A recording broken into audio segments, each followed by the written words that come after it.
Hello students, welcome to Aakash. I am Umesh Oyla, your career counselling expert from आकाश।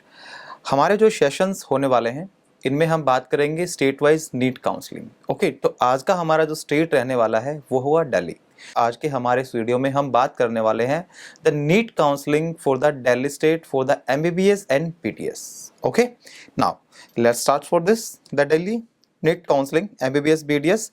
और इसमें जो हम डिस्कशन करने वाले हैं वो होगा the seat matrix, cut off analysis and counselling process. ठीक है, मीन्स की कंप्लीट हम ये देखेंगे कि पूरी न्यू दिल्ली के अंदर कितनी जो सीट्स हैं एमबीबीएस के लिए एंड बीडीएस के लिए वो कितना अप्रूवल है from the NMC.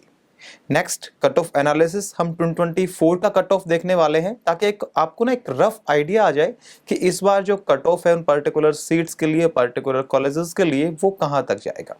And next counselling process, एक कंप्लीट काउंसलिंग प्रोसेस भी हम देखने वाले हैं। लाइक आपको स्टेप बाय स्टेप कौन से जो प्रोसेस हैं वो फॉलो करने पड़ेंगे अपनी सीट को लॉक करने के लिए या फ्रीज करने के लिए, फ्लोट करने के लिए। ओके, किस तरीके से अपग्रेडेशन होता है एंड ऑल। देखिए, जो ऑफिशियल वेबसाइट की अगर हम बात करें तो जैसा कि आप देख पा रहे हैं mcc.nic.in एंड सेकंड आपका जो वेबसाइट आपको दिखाई दे रहा होगा वो है ipu.admissions.nic.in। अब यहाँ पे दो वेबसाइट क्यों है?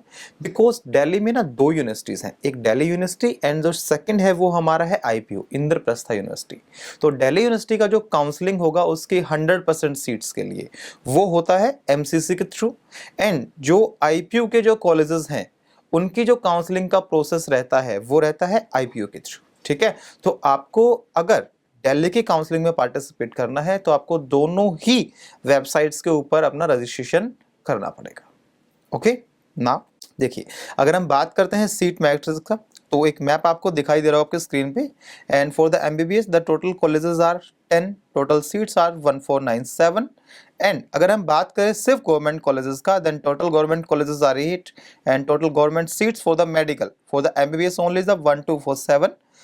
There is one deemed university with 150 seats and one private medical college for the MBBS with the 100 seats, and for the BDS there are 3 colleges with a total seat capacity of 162, and in which there are the 2 government BDS colleges with the seat capacity of 112 and one central university BDS college with the seat capacity of 50। Okay, तो ये map आप अच्छे से देख सकते हैं, go through एक बार आप कर लीजिएगा तो आपको अच्छे से पता भी लग जाएगा कि कौन सी जो सीट्स हैं वो मेडिकल के लिए अवेलेबल है एंड कौन सी जो सीट्स हैं वो पीडीएस के लिए अवेलेबल है। ओके, चलिए अगर आगे आप देख पा रहे हैं आपके स्क्रीन के ऊपर एक लिस्ट आपको विजिबल होगा। तो यहाँ पे जितने भी गवर्नमेंट एमबीबीएस जो कॉलेज है मींस की गवर्नमेंट मेडिकल जो कॉलेज हैं वो यहाँ पे विजिबल होंगे। कॉलेज का नेम आपको देखने को मिलेगा, कॉलेज का टाइप आपको देखने को मिलेगा एंड सीट कैपेसिटी आपको देखने को मिलेगी। क्लियर है guys? Okay, now the private MBBS colleges, तो जैसा कि हमने बात किया था एक प्राइवेट मेडिकल कॉलेज है हमारे पास army college of medical science. इसे आर्मी वेलफेयर सोसाइटी जो है वो रन करती है और यहाँ पे जो सीट्स हैं वो ऑलरेडी फिक्स्ड हैं सिर्फ आर्मी पर्सन्स के बच्चों के लिए। क्लियर है? तो मीन्स कि यहाँ पे एक स्पेशल कोटा एप्लीकेबल होता है सिर्फ आर्मी पर्सनल्स का। एंड सेकेंड एक डीम्ड यूनिवर्सिटीज हमारे पास अवेलेबल है यहाँ पे Hamdard institute of medical science and research. Now the BDS colleges हमारे पास ESIC डेंटल कॉलेज है रोहिणी में, मौलाना आजाद डेंटल कॉलेज है and dental college Jamia Islamia university. Okay, now देखिए, अगर हम दिल्ली मेडिकल काउंसलिंग की बात करें तो आप किसी भी स्टेट की काउंसलिंग अगर आप जाएंगे, लाइक फॉर एन एग्जांपल किसी भी स्टेट में किसी भी एक कॉलेज में 100 सीट्स अवेलेबल है तो उनका डिस्ट्रीब्यूशन होता है किस तरीके से कि जो 15% जो सीट्स हैं वो ऑल इंडिया कोटा के थ्रू आती है। हम किसी भी गवर्नमेंट कॉलेज की बात कर रहे हैं, ना कि प्राइवेट कॉलेज की। ठीक है, तो जो कोई भी गवर्नमेंट कॉलेज किसी भी स्टेट में होगा उसकी जो 15% जो सीट्स होती हैं वो ऑल इंडिया कोटा के थ्रू आती है, जिनकी काउंसलिंग MCC जो है वो कंडक्ट कराता है। क्लियर? एंड बाकी जो बचा हुआ रिमेनिंग जो 85% जो सीट्स है वो आता है स्टेट कोटा के अंडर एंड उसमें पार्टिसिपेट करने के लिए आपको उसी पर्टिकुलर स्टेट की काउंसलिंग में पार्टिसिपेट करना पड़ता है। क्लियर है गाइस? तो देखिए, जैसा कि हमने बात किया था दिल्ली में दो यूनिवर्सिटीज हैं, एक हो गया दिल्ली यूनिवर्सिटी एंड सेकंड हो गया इंद्रप्रस्थ यूनिवर्सिटी। तो 85% दिल्ली कोटा, बिकॉज 15% जो सीट्स है उनका काउंसलिंग तो किसके पास चला गया, एमसीसी के पास। इसी तरीके से अगर हम बात करते हैं इंद्रप्रस्थ यूनिवर्सिटी, तो उसका भी 85% जो कोटा है वो दिल्ली के लिए ऑलरेडी फिक्स्ड है, और बाकी का जो 15% जो बचा हुआ है गवर्नमेंट कॉलेजेस का, वो किसके पास चला गया है, एमसीसी के पास। ओके यहाँ पे एक आप पॉइंट देख रहे होंगे, 85% Delhi quota except ACMS, army college of medical science, because जैसा कि मैंने बताया कि जो आर्मी कॉलेज है वहां पे कोटा एप्लीकेबल है सिर्फ आर्मी पर्सनल्स के लिए। क्लियर है। नाउ अगर हम कट ऑफ की बात करें डीयू प्लस आईपीयू, मींस की Delhi university plus Indraprastha university, जो मैक्सिमम जो कट ऑफ रहे हैं 2024 में वो क्या रहे, मैं सिर्फ स्टेट काउंसलिंग की बात कर रहा हूं, ना कि ऑल इंडिया काउंसलिंग की। बिकॉज अगर आप दिल्ली यूनिवर्सिटी की काउंसलिंग में अगर बैठेंगे, जो भी कॉलेजेस जो डीयू से एफिलेटेड हैं उनकी जो काउंसलिंग है वो एमसीसी से कंडक्ट कराएगा, ठीक है। बट अगर हम आईपीयू की बात करें तो उनकी 2 काउंसलिंग होती है, लाइक 15% कोटा के लिए तो जो कॉलेजेस हैं वो किसके पास जाते हैं, एमसीसी के पास, एंड जो 85% जो कोटा है वो किसके पास रहता है, इंद्रप्रस्थ यूनिवर्सिटी के पास। जो मैक्सिमम जो कट ऑफ रहा है 2024 में वो जनरल कैटेगरी के लिए 11894, for the OBC 12467, for the EWS 21356, for SC 109066 and for ST 201645। ठीक है, तो इन कट ऑफ को देख रफली आपको आइडिया आ जाएगा अगर आप दिल्ली से बिलोंग करते हैं, अगर आपके पास दिल्ली का डोमिसाइल सर्टिफिकेट है, अदरवाइज आपने दिल्ली से 11th एंड 12th अपना अगर कंप्लीट किया है तो आप किस ब्रैकेट में लाई करते हैं। ठीक है, नाउ अगर हम बात करें एलिजिबिलिटी का, उससे पहले आप देखेंगे कॉर्नर में एक ओपन यूटी लिखा हुआ है। What is open UT? UT means की union territory, but open and close. अगर आप हमारे बाकी अगर वीडियोस भी अगर देखेंगे तो हर स्टेट के ऊपर आपको ओपन स्टेट या क्लोज स्टेट ऐसा कुछ लिखा हुआ मिलेगा। Then what is open and what is close?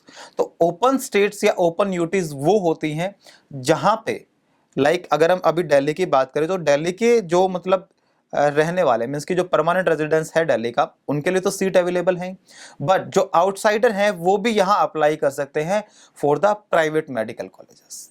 ठीक है, बिकॉज जो गवर्नमेंट है वो तो 85% ऑलरेडी रिजर्व्ड है इनके लिए, सिर्फ दिल्ली के जो रहने वाले उनके लिए। बट जो आउटसाइडर स्टेट्स हैं like Haryana, Punjab, Bihar and all, वो किन के लिए अप्लाई कर सकते हैं, for the private medical college. Clear है।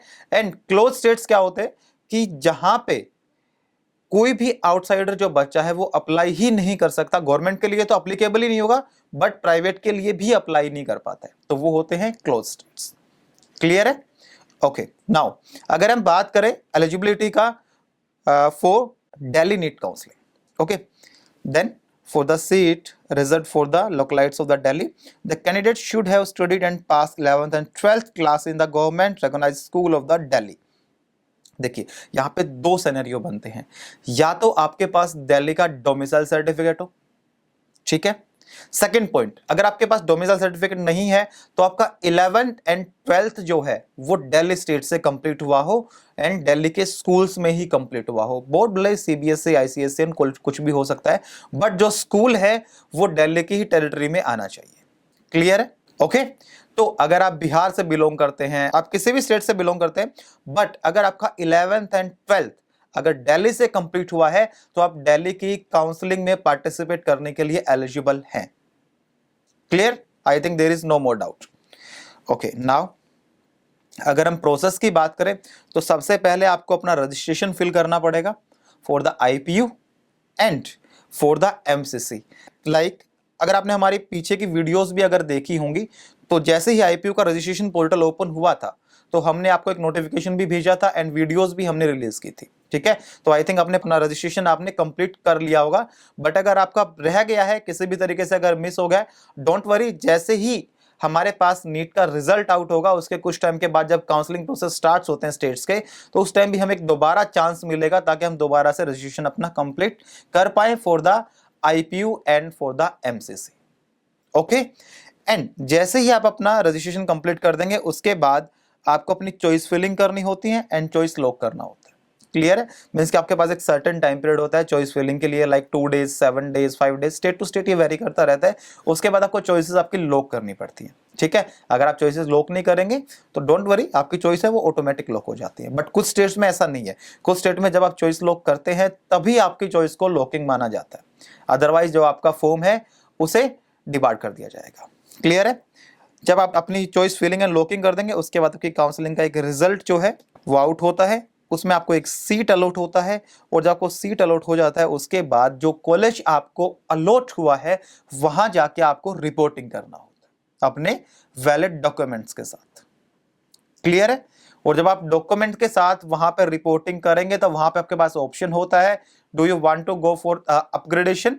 लाइक आपके पास दो ऑप्शन होते हैं, आप पार्टिसिपेट करना चाहते हैं कि नहीं, मींस कि जो कॉलेज आपको अलॉट हुआ है वो आप अलोकेशन पिक करना चाहते हैं कि नहीं करना चाहते हैं। क्लियर है? अगर आप नहीं करना चाहते हैं तो आपको सेकंड राउंड में पार्टिसिपेट करना पड़ेगा। यह भी स्टेट टू स्टेट वेरी करता रहता है। लाइक कुछ स्टेट्स ऐसे होते हैं जो आपको सेकंड राउंड में भी मौका देते हैं पार्टिसिपेट दोबारा से करने का, बट कुछ स्टेट्स ऐसे होते हैं लाइक आपको अगर फर्स्ट राउंड में सीट अलॉट हो गया है, आपने अलॉटमेंट पिक नहीं किया है, तो आपको सेकंड राउंड में पार्टिसिपेट ही नहीं करने देंगे। तो उनके लिए मैं आपको ये सजेस्ट करूंगा कि जैसे ही काउंसलिंग के जो शेड्यूल्स आउट होते हैं उसके साथ एक काउंसलिंग का ना प्रोस्पेक्टस भी आउट होता है, नोटिफिकेशन जब आउट होते हैं तो एक प्रोस्पेक्टस आउट होता है, उसे आप अच्छे से पढ़ लीजिएगा किसी भी स्टेट की काउंसलिंग में पार्टिसिपेट करना चाहते हो। ओके, देन अगर आप पार्टिसिपेट करके आपने सीट अलोकेट जो आपको हुआ है, आपने अलोकेशन पिक कर लिया, उसके बाद आपके पास दो ऑप्शन रहते हैं कि आपको जो सीट मिली है आप उससे सेटिस्फाई है, आप इसके साथ कंटिन्यू कर लीजिए, बट अगर आप सेटिस्फाई नहीं है तो आप नेक्स्ट राउंड में एक बेटर अपग्रेडेशन के लिए भी जा सकते हैं। क्लियर है? ओके, नाउ अगर हम बात करें लिस्ट ऑफ डॉक्यूमेंट, वो डॉक्यूमेंट्स जो आपको सीट अलोकेशन के टाइम पे चाहिएंगे, मींस कि आपको सीट अलॉट हो गया है, आपको कॉलेज में जाकर रिपोर्ट करना है, वहां पे जो डॉक्यूमेंट जो नीडी होंगे वो क्या क्या होंगे। लाइक आपका 10th और 12th का मार्कशीट, नीट यूजी का मार्कशीट, आपका रेजिडेंस का सर्टिफिकेट, लाइक अगर आप दिल्ली से बिलोंग करते हो दिल्ली का आपको या तो डोमिसाइल सर्टिफिकेट चाहिए होगा या आपको प्रूव करना पड़ेगा that you are complete your 11th and 12th from the Delhi state. Okay, category certificate if applicable, PWD certificate if applicable, passport size photographs आपको चाहिए होंगी लगभग 8 से 10, गवर्नमेंट आईडी प्रूफ्स आपको चाहिए होंगे, और जब आप सीट पिक करने जाते हैं, मींस कि जब सीट को लॉक करने जाते हैं उस टाइम से कुछ आपको बॉन्ड भी वहां पे साइन करने पड़ते हैं जो कि स्टेट टू स्टेट वेरी करते रहते हैं। जैसा कि हम बात करें दिल्ली में, तो दिल्ली में ऐसा कुछ बॉन्ड पॉलिसी नहीं है, कुछ एक्सेप्शनल केसेस हैं उनके बारे में हम डिस्कशन करेंगे। नाउ स्कॉलरशिप की अगर हम बात करें, then there is a post matric scholarship scheme available for the OBC category. The eligibility criteria is the family annual income should be less than 1 lakh rupees, and for the SC/ST category the annual income of the family should be less than 2 lakh rupees. Okay, for the more detail you can visit this website also.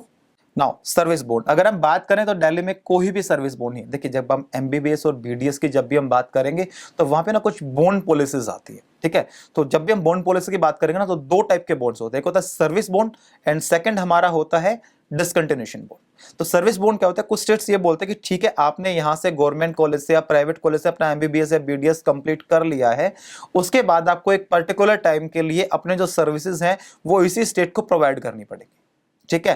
तो आपके पास दो option रहते हैं, अगर आप services को provide करते हैं मींस कि आप वहां उस गवर्नमेंट के लिए काम करना चाहते हैं, दैट्स इट। अगर आप नहीं करना चाहते हैं तो कुछ एक अमाउंट होता है पेनल्टी का, वो आपको पे करना पड़ेगा, ठीक है।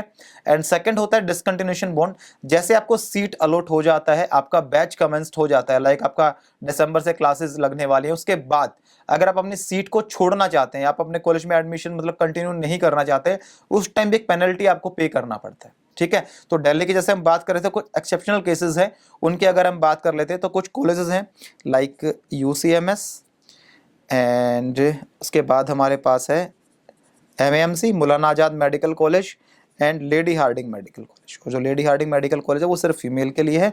यूसीएमएस जो कॉलेज है वो हमारा university college of medical science.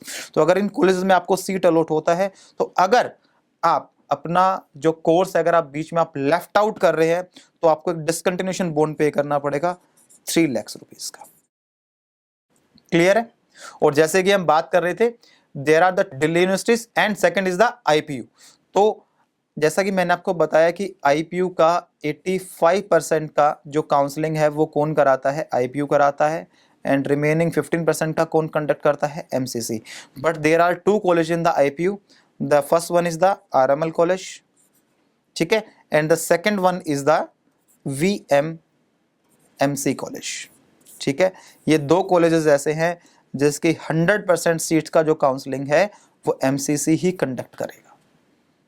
Clear है? तो हमारे पास आईपीयू में कितने कॉलेज बच गए, एक हमारा हो गया LHMC Lady Hardinge medical College, एक हमारा हो गया NDMC North Delhi Municipal colleges, and उसके बाद हमारा हो गया डॉक्टर बाबा साहेब अंबेडकर कॉलेज। तो ये 3 कॉलेज ऐसे हैं जिनकी जो 85% की जो काउंसलिंग है वो आईपीयू जो है वो कंडक्ट करता है। क्लियर है guys? And for the better prediction you can use our the Aakash NEET predictor. Okay, thank you so much. तो हमारे सेशन में आपको जितने भी हमारे पास स्टेट्स हैं, ओके, उन सबके काउंसलिंग का प्रोसेस के बारे में आपको यहाँ पे डिटेल से मिलता रहेगा। ठीक है, तो please like, follow and subscribe. Thank you.